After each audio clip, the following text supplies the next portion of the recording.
আসসালামু আলাইকুম বিসমিল্লাহির রহমানির রহিম। সবাইকে স্বাগতম আমার চ্যানেলে। এই ভিডিওটা গতকালকে রাত্রে ভিডিও। গতকালকে প্রায় 9:30 বাজে আমি এই চাপটি বানিয়েছি। চাপটির সাথে খেসারি ডাল ব্লেন্ডারে ব্লেন্ড করে দিয়েছি, সাথে একটু হলুদ গুঁড়া, মরিচ গুঁড়া, ধনিয়া গুঁড়া, লবণ দিয়ে গুলিয়ে নিয়েছি। পেঁয়াজ কাঁচামরিচ দিইনি, কারণ দিলে অনেক সময় খেতে চায় না। সাইদুলের বাবা বলতেছে এইভাবে হলুদ মরিচ দিয়ে চাপটিটা বানাও, ডালের চাপটি। এই যে বানিয়ে প্রথমে একটা দিয়েছি, মাকে ডাক দিলাম খাওয়ার জন্য। তারপরে যে মাকে দিয়ে গেলাম, মা ছিঁড়ে ছিঁড়ে ঠান্ডা করে খেয়ে নিতেছে।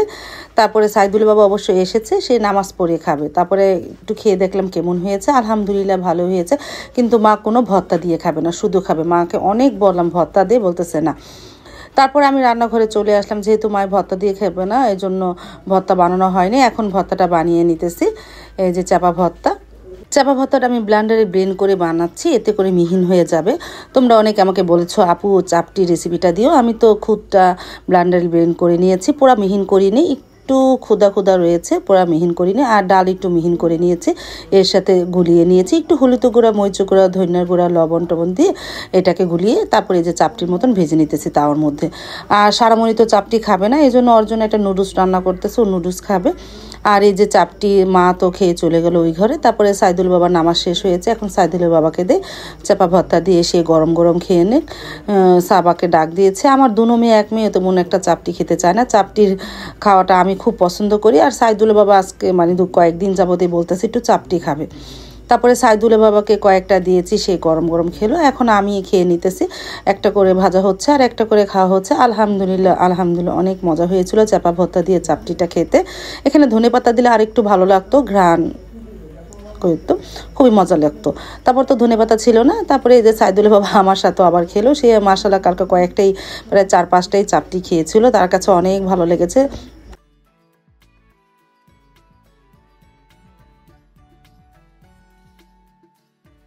শুভ সকাল। আজ শুক্রবার, সকাল থেকে শুরু করে দিলাম নতুন ব্লগটা।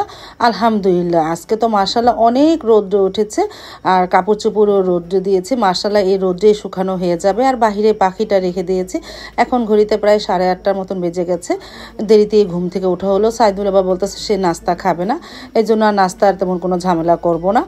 আর একটু চা বানাবো, আমি আর সারামণি খাবো। আর সাবত একটু পরে উঠে চলে যাবে কোচিংয়ে, ও সকালে নাস্তা করবে না।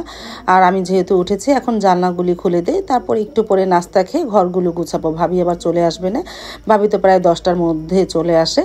এখন জানলাগুলি খুলে দে, ঘরে আলো বাতাস ঢুকুক, তারপরে রান্নাঘরে চলে যাই।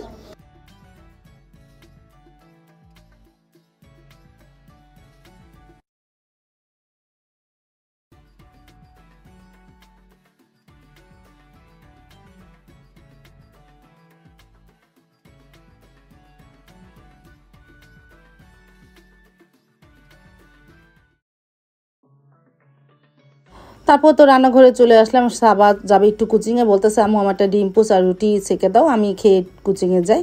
তারপর তাড়াহুড়ো করে আর একটা ডিম পোস আর রুটি সেকে দিয়েছিলাম। রুটির সাথে তো একটু ঘি মেখে দিই সবসময়, ও ঘিটা একটু পছন্দ করে। তারপরে যে ডিম পোসটা করে রুটিটা একটু সেকে ঘি মেখে ওকে দিই, ও খেয়ে কোচিংয়ে যে যাবে কেন তাড়াতাড়ি।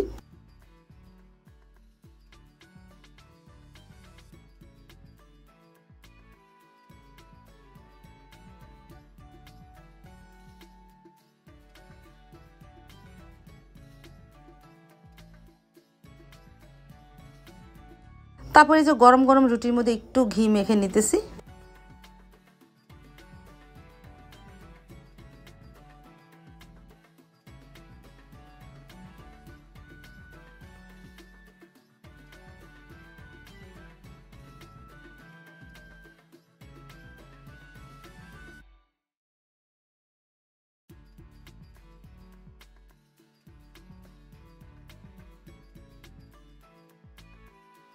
আর আমি একটা ডিম পুস করে খেলাম। তারপরে চা বসিয়ে দিয়েছি চুলায়, আস্তে আস্তে হোক। সারামণি উঠেছে, ফ্রেশ হতে চলে গেল।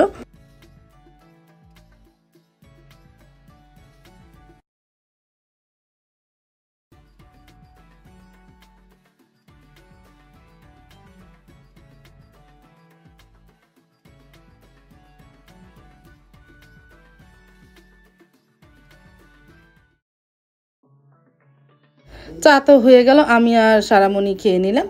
ডিম খেতে খেতে আরেকটা ফোন এসেছিলো, কথা বলতে বলতে আর ডিমটা খাওয়া হয়নি। তারপরে যে সারামনির সাথে বসে চা আর ডিম খেয়ে নিলাম। আমি একটু পাউরুটি দিয়ে চা খেলাম আর সারামনি বিস্কিট দিয়ে খেলো। তারপরে ঘন্টাখানিক পর চলে আসলাম রান্নাঘরে। ভাবি তো চলে এসেছে, ঘর ঝাড়ু দিয়ে মুছে নিতেছে, আর আমি এদিকে রান্নাঘরে কাজ আছে। পেঁয়াজ কেটে নিয়ে, আলু কেটে নিয়ে ডিম সিদ্ধ করব, প্রেশার কুকারে দিয়েছি। একটা সিসলি জালটা নিভিয়ে দেবো, তাড়াতাড়ি সিদ্ধ হয়ে যাবে। আর এই ফাঁকে পেঁয়াজটা আর আলুটা কেটে নেই, আলু ভাজি করব। আর ডিম সেদ্ধ করে হালকা ভাজা দিব। সাদা পোলাও আর মুরগির গোস্ত একটু রোস্টের মতন রান্না করবো, মানে সাদা করেই বলতে পারো, রোস্টে বলতে পারো। রোস্টের মতন একটা ফার্মে মুরগি এনেছে বড় দেখে সাইদুলের বাবা, সেটাকে 8 টুকরা করে আমি আজকে রান্না করব রোস্ট।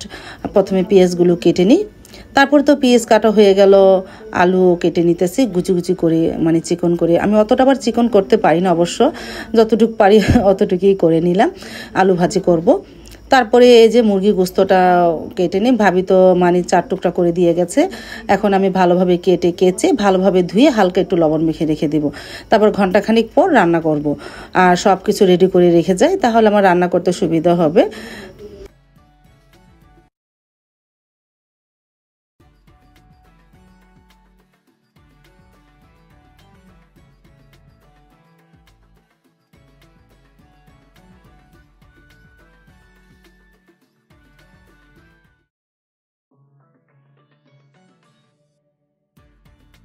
তারপর তো গোসল টোসল করে জান্নাত বুড়িও চলে আসলো। দেখো মাশাআল্লাহ কত সুন্দর একটা ব্রেসলেট পরেছে, মাথায় ক্লিপ দিয়েছে, সুন্দর একটা লাল জামা পরে এসেছে।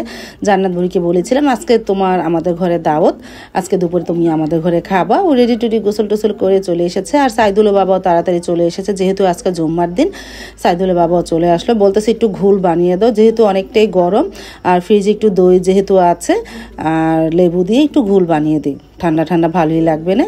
আর কাকুকে দেখাচ্ছে, দেখো আমার ব্রেসলেটটা, জান্নাত বুড়ি মাশাআল্লাহ আজকে কতটা কিউট লাগতেছে। আর উন্নাটা পড়ে গেছে, তারপরে উন্নাটা ও নিল।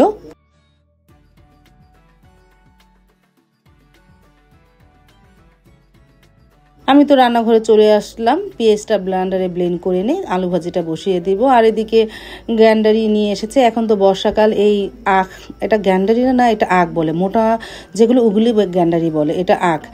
এই সাইদুলের বাবা এনেছে, সারামণি খেলো। আর এই যে সাইদুলের বাবার জন্য ঘোল বানাচ্ছি লেবু দিয়ে আর ঠান্ডা পানি দিয়ে, সাথে একটু লবণও দিব।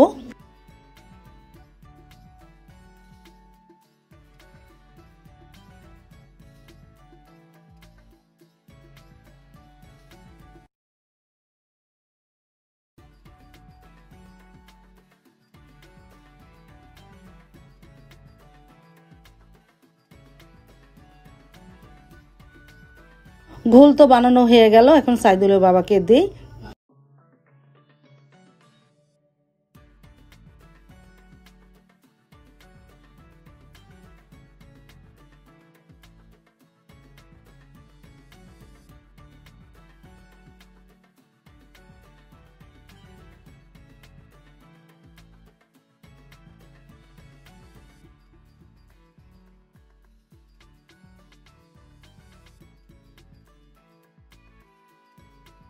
এই যে সাইদুলের বাবাকে দিয়ে গেলাম ঘোল। আর জান্নাত পাখিকে বলতেছে খাবে, বলতেছে না, সে খাবে হলো গ্যান্ডারি। সে সারামণি ছোট ছোট করে টুকরা করে দিয়েছে, সেটাই খাচ্ছে, সে ঘোল খাবে না।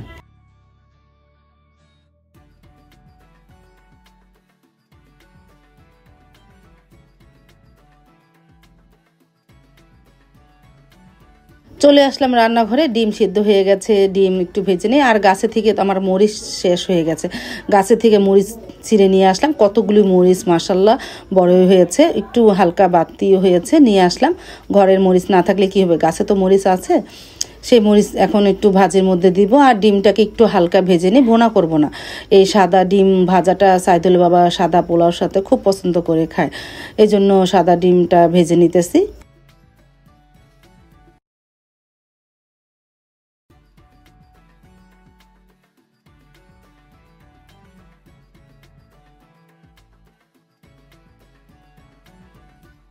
ডিমটা তো প্রায় ভাজা হয়ে গেল, ডিমটা তুলে এখন মুরগিগুলো একটু ভেজে নিই। মুরগিটা আমি ভালো মতন ধুয়ে একটু হালকা লবণ মেখে রেখে দিয়েছিলাম, হালকা, তারপরে ভেজে নিব। আর এই চুলায় আলু ভাজিটা বসিয়ে দিয়ে শুকনা মরিচ ছেড়ে দিয়েছি, সাথে পেঁয়াজ কাঁচা মরিচও দিয়েছি, একটু লবণ দিব। তারপর আস্তে আস্তে ভাজিটাও করি।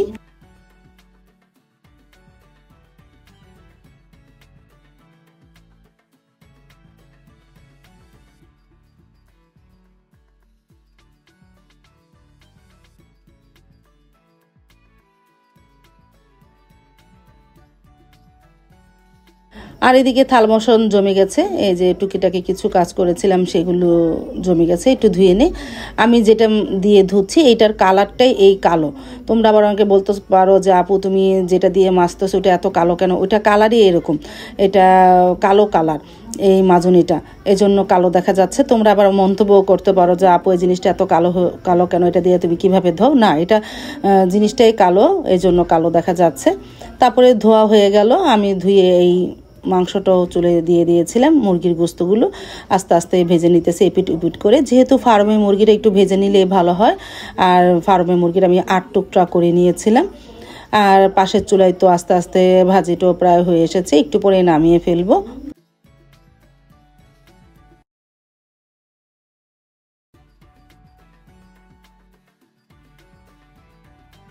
তারপরে তো ভাজিটা প্রায় হয়ে গেছে, আর এদিকে মুরগি গোস্তটাও ভাজা প্রায় হয়ে গেছে।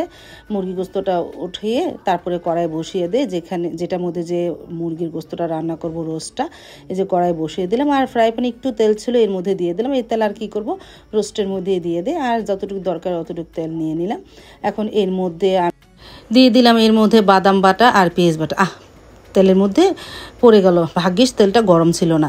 এখন ভালোভাবে কেচে এর মধ্যে দিয়ে দিলাম বাদাম বাটা আর পেস্টটা, মানে এই দুটোটাই আমি ব্লেন্ডারে ব্লেন্ড করে নিয়েছিলাম। তেলের মধ্যে দিয়ে দিলাম। এখন আস্তে আস্তে তেলের মধ্যে ভেজে নিয়ে যখন দেখবো হালকা তেল ভেসে উঠেছে, তখন রোস্টে যা মশলা আছে তাই দিয়ে দিব। দিয়ে দিলাম একটু দারুচিনি আর এলাচ। আর পাশের চুলায় তো ভাজি হচ্ছে, আলু ভাজিটা প্রায় হয়ে গেছে।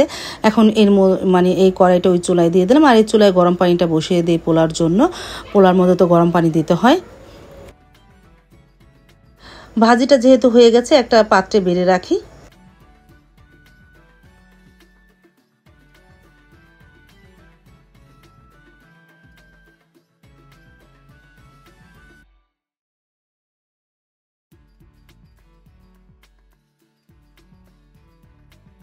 পেঁয়াজের থেকে তেল ছেড়ে দিয়েছে, এখন এর মধ্যে আদা রসুন দিব, রোস্টের মশলা দিব, গরম মশলা ফাঁকি দিব, ধনিয়া ফাঁকি দিব, এই আর লবণ তো দিবই। এই যে রোস্টের মশলা দিয়ে দিতেছি।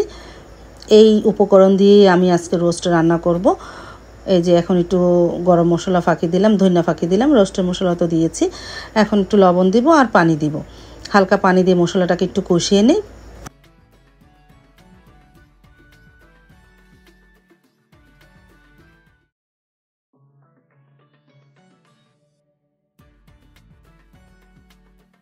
প্রায় অনেকক্ষণ ধরে কষানো হলো, উপরে তেল ভেসে উঠেছে। এখন ভাজা মুরগিগুলো দিয়ে দেবো এর মধ্যে।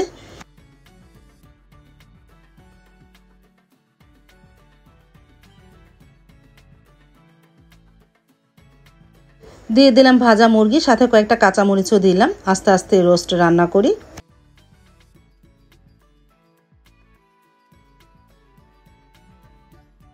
প্রায় অনেকক্ষণ ধরে কষানো হলো, আর পাশের চুলায় পেঁয়াজটা ভেজে নিতেছি পোলার জন্য। অনেকক্ষণ যেহেতু একটু কষিয়ে নিলাম, এখন দুধ দিব। রোস্টে সবসময় তোমরা চেষ্টা করবা দুধ দেওয়ার জন্য। দুধটা দিলে একটা আলাদা ফ্লেভারও আসে, খেতেও ভালো লাগে। এর মধ্যে কোনো পানি ব্যবহার করব না, আর একটু দুধ লাগবে, আর একটু দুধ দিয়ে তারপরে আস্তে আস্তে জালে ঢেকে দিই। আস্তে আস্তে হতে থাকুক রোস্টটা। আর পেঁয়াজটাও প্রায় ভাজা হয়ে গেছে। এখন এর মধ্যে পোলাও চালটা ধুয়ে নিয়েছিলাম, সাথে একটা দারুচিনি, এলাচ আর কয়েকটা কাঁচামরিচ দিয়ে বসিয়ে দিলাম পোলাওটা। মানে বসাই নেই এখন, তুলি তেলের মধ্যে চালটা ভেজে নিই, তারপরে পরিমাণ মতন গরম পানি আর দুধ দিব। এই যে আস্তে আস্তে ভেজে নিয়ে লবণ দিয়েছি এর মধ্যে। আর পাশের চুলায় তো আস্তে আস্তে রোস্টটা হচ্ছে। আজকে ব্রয়লার মুরগি দিয়ে রোস্ট রান্না করলাম। তারপরে তো এখন প্রায় ভাজা হয়ে গেছে চালটা। এখন এর মধ্যে প্রথমে আমি যেহেতু এখানে আমি 250 গ্রাম চাল নিয়েছি, না 250 না, সরি 500 গ্রাম, 1 কেজি নিয়ে নিই। 500 গ্রাম চাল নিয়েছি আদাসের। এর মধ্যে 3 কাপ পানি দিব। আমার এই কাপের 1 কাপ দিলাম দুধ আর 2 কাপ পানি, মোট 3 কাপ দেওয়া হলো। এখন একটু ভালোভাবে নাড়াচাড়া করে নিয়ে আর একটু হালকা দেখি লবণ দরকার হলে দিব, না ধরে পরে দেখি যে না লবণ দরকার হয় না, আর একটু ঘি দিয়ে দিলাম। এখন একটু দিলাম, আবার পরে যখন হয়ে আসবে তখন আবার দিব একটু ঘি। দুইবারই ঘিটা দিলে আলাদাটা ফ্লেভার আসে, ভালোই লাগে। এখন দিয়ে দিলাম ঘিটা, লবণটাও দেখলাম মাশাআল্লাহ ঠিক আছে। এখন একটু ভাপে একটু পরে বসায়, পানিটা অনেকটা শুকিয়ে গেলে পরে। আর এদিকে রোস্টও হয়ে গেছে মাশাআল্লাহ, আর ভাপেও বসিয়ে দিয়েছিলাম, একটা নাড়া দিয়েছি, প্রায় হয়ে গেছে। একটু পরে নামিয়ে ফেলবো। তারপরে রোস্টটা একটা বাটিতে বেড়ে রাখলাম। আলহামদুলিল্লাহ কালারটা অনেক সুন্দরই এসেছে।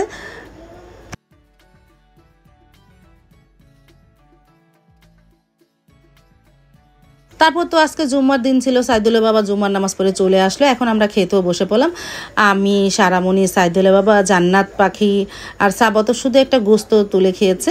এই যে জান্নাত পাখিকে একটা রান দিয়েছি, তারপর একটু ডিমও দিয়েছিলাম, ডিমও খেয়েছে। মাশাআল্লাহ জান্নাত পাখি আজকে ভালোই খেয়েছে পোলাও। এই যে সারামণিও খেয়ে নিতেছে। আমার এই মেয়ের জন্য বিশেষ করে রোস্ট পোলাও রান্না করতে হয়, মানে শুক্রবার হলেই তার রোস্ট রান্না করো বা বিরিয়ানি রান্না করো, যাই করো, শুক্রবার হলেই সে একটু পোলাও খাবে। সারা সপ্তাহে না খাক, কিন্তু শুক্রবার তার চাই। আমার এই মেয়ের জন্য একটু পোলাও মাংস রান্না করা হয়। আলহামদুলিল্লাহ আজকে পোলাওটা অনেক মজাই হয়েছিল, আর সাথে ছিল অনেক দিন পর আলু ভাজি দিয়ে পোলাও খাচ্ছি, আর সাদা ডিমটা দিয়ে তো পোলাও খেতে ভালোই লাগে। রোস্টটা আলহামদুলিল্লাহ মজাই হয়েছিল।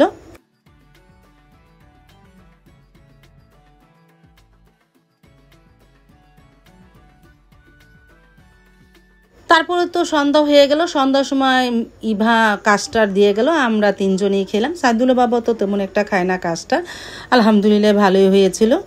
আজ তাহলে এই পর্যন্ত, দেখা হবে আগামীকালকে নতুন আরেকটা ব্লগ নিয়ে। আল্লাহ হাফিজ, আসসালামু আলাইকুম।